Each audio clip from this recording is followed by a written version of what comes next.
আচ্ছা, কোনো ব্যক্তি ধরুন যে ইনভেস্টমেন্ট করছে, ঠিক আছে, তিনি ইনভেস্টমেন্ট করতে করতে ফিউচারে গিয়ে কোনো কারণবশত তার মৃত্যু হয়ে গেল, তাহলে তার মারা যাওয়ার পর সেই টাকা তার নমিনি কিভাবে উইথড্র করতে পারবেন, প্রথম কথা। এবং দ্বিতীয় কথা হচ্ছে যে সেই ব্যক্তি যদি কোনো নমিনি অ্যাড করেননি, তাহলে এখন উত্তরাধিকারী সূত্রে তার ফ্যামিলি মেম্বার্স কিভাবে টাকাটা উইথড্র করবেন। এটা দুটো কেস আমাদের সবসময় হয়ে দাঁড়ায়, ঠিক আছে। কেননা দেখুন, অনেকে কষ্ট করে ইনভেস্টমেন্ট করে যান এবং সে যদি মারা যায় তারপরে তার নমিনি হাতে কিভাবে টাকা পাবেন, কোন প্রসিডিওর ফলো করতে হবে, কি কি ডকুমেন্টস লেগে যায়, কোথায় যেতে হয়, এগুলো কিন্তু কোথাও ওপেনলি ডিসকাস হয়ে থাকে না। তো আজকের এই ভিডিওটিতে আমরা আপনাদের কথা ভেবে পুরো ডিটেলসে ডিসকাস করব, কি কি প্রসিডিওর ফলো করতে হবে, কোন কোন ডকুমেন্টস লেগে যাবে, সেই ডকুমেন্টসগুলো আপনি কালেক্ট কোথা থেকে করবেন, সেই ডকুমেন্টসগুলো কালেক্ট করার পর আপনি জমা কোথায় দেবেন, পুরো ডিটেলসে কিন্তু ডিসকাস করে নেব, যাতে আগামী দিনে যদি আপনাদের কোনো ফ্যামিলি মেম্বার্স আপনাদেরকে নমিনি রেখে যায় এবং সেই ফ্যামিলি মেম্বার্সের অবর্তমানে আপনাদের টাকা উইথড্র করতে কোনো প্রবলেম না আসে, সেই কারণে আজকের এই ভিডিওটি বানানো। তো আজকের ভিডিওটি হোপ সবাইকে হেল্প করে থাকবে আগামী দিনের জন্য, ফিউচার জেনারেশনের জন্য কিন্তু খুবই হেল্পফুল ভিডিও। সো ভিডিওটি স্কিপ না করে একদম শেষ অবধি দেখতে থাকুন, আর যারা চ্যানেলে নতুন অবশ্যই চ্যানেলটিকে সাবস্ক্রাইব করে পাশে থাকা বেল আইকনটিতে প্রেস করে দিন। তাহলে চলুন আমরা শুরু করি আজকের ভিডিও।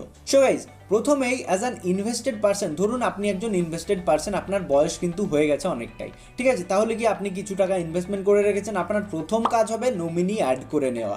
দেখুন, অনেকেই ইনভেস্টমেন্ট করার পরেও তাদের পোর্টফোলিওতে তাদের ডিম্যাট অ্যাকাউন্টে নমিনি কিন্তু অ্যাড করেন না।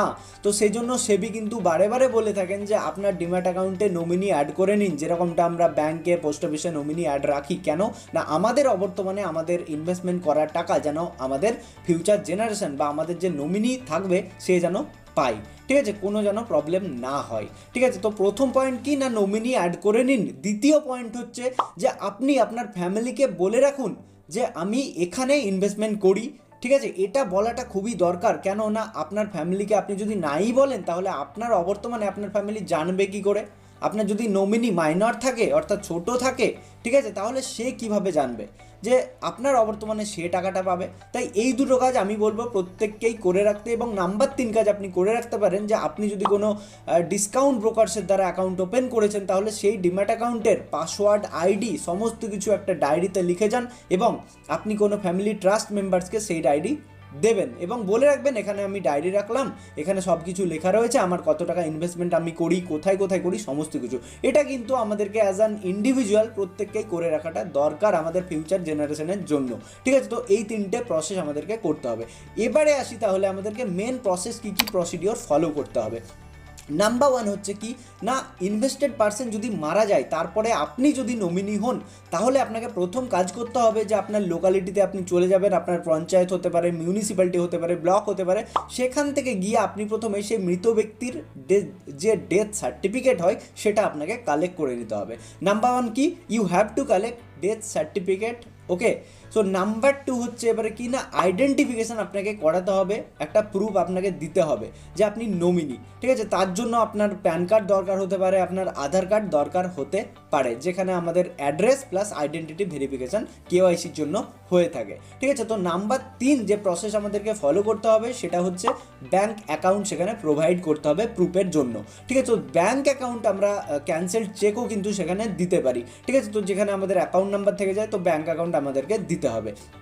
নাম্বার 4 যে কাজটা আমরা করব সেটা হচ্ছে কি না, একটা ক্লেম ফর্ম পেয়ে যাব আমরা, যে ডিসকাউন্ট ব্রোকার্স বা আপনি ব্যাংকের দ্বারা করেছেন সেখান থেকে একটা ক্লেম ফর্ম আমরা পেয়ে যাব। আমাদেরকে গিয়ে বলতে হবে আমরা একটা ক্লেম ফর্ম চাই যে আমাদের ইনভেস্টমেন্ট টাকাকে উইথড্র করার জন্য, তাহলে কি ক্লেম ফর্ম আপনাকে ফিল করে নিতে হবে।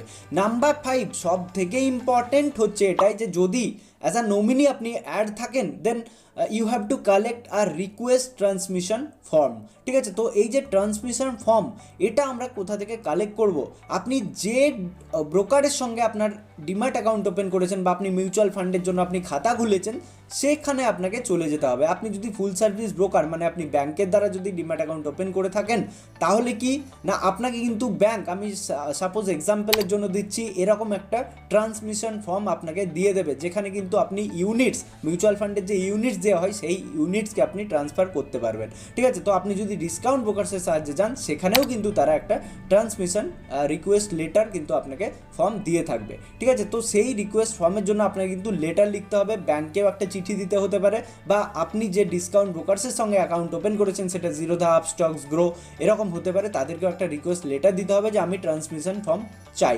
তো আপনি চাইলে অনলাইন থেকেও ট্রান্সমিশন ফর্ম সেখানে ডাউনলোড করে নিতে পারেন। ঠিক আছে, তাহলে কি এই 5টা আপনাকে প্রসিডিওর ফলো করতে হবে। নাম্বার 1 কি না ডেথ সার্টিফিকেট লেগে যাবে যে মারা গেছেন তার। নাম্বার 2 কি না নমিনির কিন্তু কি লাগবে না আইডেন্টিফিকেশনের জন্য কেওয়াইসি ডিটেলস কিন্তু লেগে যাবে, প্যান কার্ড, আধার কার্ড এগুলো লেগে যাবে। নাম্বার 3 হচ্ছে ব্যাংকের একটা ক্যান্সেল চেক লাগতে পারে সেখানে, ঠিক আছে, ব্যাংকের প্রুফের জন্য। এবং নাম্বার 4 হচ্ছে একটা কি না আপনাকে কি দিতে হবে না সেখানে আপনাকে দিতে হবে একটা ক্লেম ফর্ম, ঠিক আছে। এবং নাম্বার 5 হচ্ছে কি না একটা ট্রান্সমিশন ফর্ম আপনাকে লাগবে। তো এই 5টা জিনিস যদি আপনি কালেক্ট করে নিতে পারেন, এবং আপনাকে যেতে হবে কোথায় না আপনাকে যেতে হবে, যদি আপনি ব্যাংক থেকে করেছিলেন মিউচুয়াল ফান্ড সেখানে আপনাকে গিয়ে সেখানে জমা দিয়ে দিতে হবে, বা আপনি যদি অনলাইনের মাধ্যমে করেছিলেন সেখানে কিন্তু আপনাকে এএমসি কোম্পানিতে কিন্তু জমা দিয়ে দিতে হবে এমসির ওয়েবসাইটে গিয়ে, ঠিক আছে। তো এই প্রসেস কিন্তু আপনাকে করতে হবে। তারপরে এই প্রসেস করার পর তারা কি করবে না তাদের প্রথম কাজ হবে যে আপনি যে ডকুমেন্টসগুলো দিলেন সেই ডকুমেন্টসগুলো তারা কিন্তু ভেরিফাই করবে, ঠিক আছে, প্রথম পয়েন্ট। দ্বিতীয় পয়েন্ট হচ্ছে যদি আপনি নমিনি হিসেবে পরিচিত হন মানে ভেরিফাই হয়ে যান, তাহলে কিন্তু সেই টাকা আপনাকে দুটো অপশন দেওয়া হবে যে আপনি কি আবার ইনভেস্টমেন্ট কন্টিনিউ করতে চান আপনার অ্যাকাউন্ট থেকে, নাকি আপনি সেই টাকা হাতে পেতে চান। তো আপনার কাছে এটা নির্ভর করছে, আপনি যদি ইনভেস্টমেন্ট অ্যামাউন্টকে আরও বাড়াতে চান, আস্তে আস্তে ইনভেস্টমেন্ট করতে চান, কন্টিনিউ করতে পারেন, বা আপনি আপনার ইনভেস্টমেন্ট করার টাকাকে হাতে পেতে পারেন, কিন্তু তার জন্য তারা কিন্তু 30 দিন সময় নিয়ে থাকবে। সো 1 মাসের মধ্যে মোটামুটি আপনার হাতে টাকা চলে আসবে, ঠিক আছে, এরকমটা হতে পারে। তাহলে এবারে আসি আমরা সেকেন্ড সিচুয়েশানে, যে যদি কোনো ইনভেস্টমেন্ট করা ব্যক্তি তার ফ্যামিলি মেম্বার্সকে নমিনি হিসেবে অ্যাডই করে যাননি, অর্থাৎ কি না ইনভেস্টমেন্ট করে গেছেন কিন্তু কোনো নমিনি অ্যাড করেননি, তাহলে এখন সেই ব্যক্তির মারা যাওয়ার পর অ্যাজ আ লিগ্যাল হেয়ার্স অর্থাৎ বৈধ উত্তরাধিকারী হিসেবে তার ফ্যামিলি মেম্বার্স কীভাবে টাকাটা উইথড্র করতে পারবে, তার জন্য তাকে কী কী প্রসেস ফলো করতে হবে। সো তাকে প্রথম যে প্রসেস ফলো করতে হবে সেটা হচ্ছে যে সেই মৃত ব্যক্তির আগেন কী লাগবে না ডেথ সার্টিফিকেট লেগে যাবে, অর্থাৎ নমিনি অ্যাড করে যান বা নমিনি অ্যাড না করে যান ডেথ সার্টিফিকেট মাস্ট। এরপরে কি না আপনাকে কী করতে হবে না কেওয়াইসির পুরো ডিটেলস দিতে হবে, আধার কার্ড, প্যান কার্ড এগুলো লেগেই যাবে। এর সঙ্গে সঙ্গে নাম্বার 3 লাগবে আপনার ব্যাঙ্ক অ্যাকাউন্ট, ওকে, সেখানেও আপনি ক্যান্সেল চেক দিতে পারেন। এবং সব থেকে বড় কথা, যদি আপনি লিগ্যাল হেয়ার্স হয়ে থাকেন then you have to collect indemnity bond, ঠিক আছে। তো ইনডেমনিটি বন্ড আপনাকে কালেক্ট করে নিতে হবে। আপনি ব্যাঙ্কে গেলেও বা আপনি অনলাইন অ্যাপসে চলে গেলেও তাদের ওয়েবসাইটে এরকম একটা ইনডেমনিটি বন্ড পেয়ে যাবেন, সেখানে আপনার লিগ্যাল হেয়ার্স হিসেবে সাইন করতে হবে এবং ফর্মটা ফিল করে নিতে হবে। এরপরে কি না আপনাকে কিন্তু একটা অ্যাফিডেভিট ফর্ম নিয়ে নিতে হবে, যেখানে প্রমাণ করতে হবে যে আপনি তার লিগ্যাল হেয়ার্স অর্থাৎ উত্তরাধিকার। এই নয় যে আপনি যেখান থেকে খুশি এসে বলে দিলেন আমি একটা লিগ্যাল হেয়ার্স, আমি টাকাটা উইথড্র করতে চাই, এরকম কিন্তু হবে না। তার জন্য কোর্টের অ্যাফিডেভিট ফর্ম চাই, সেখানে আপনাকে প্রমাণ করে দিতে হবে যে যে মৃত ব্যক্তি যিনি মারা গেছেন তার আপনি একজন লিগ্যাল হেয়ার্স, ঠিক আছে, এটা করতে হবে। তো এবারে আপনি যে ইনডেমনিটি বন্ড নেবেন তার জন্য কিন্তু আপনার ব্রোকারকে দিতে হতে পারে কিছু পরিমাণ চার্জেস।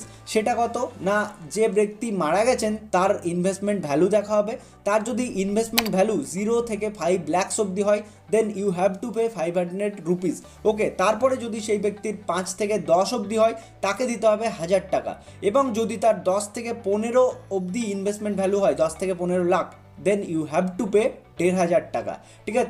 তাহলে কি না এই সমস্ত 500, 1000, 1500 টাকা দিয়ে ইনডেমনিটি বন্ড আপনাকে বাই করতে হবে। সেটা আপনি ব্যাংক থেকেও পেয়ে যেতে পারেন বা আপনি অনলাইন ডিসকাউন্ট ব্রোকার্সের থেকেও আপনি পেয়ে যেতে পারেন।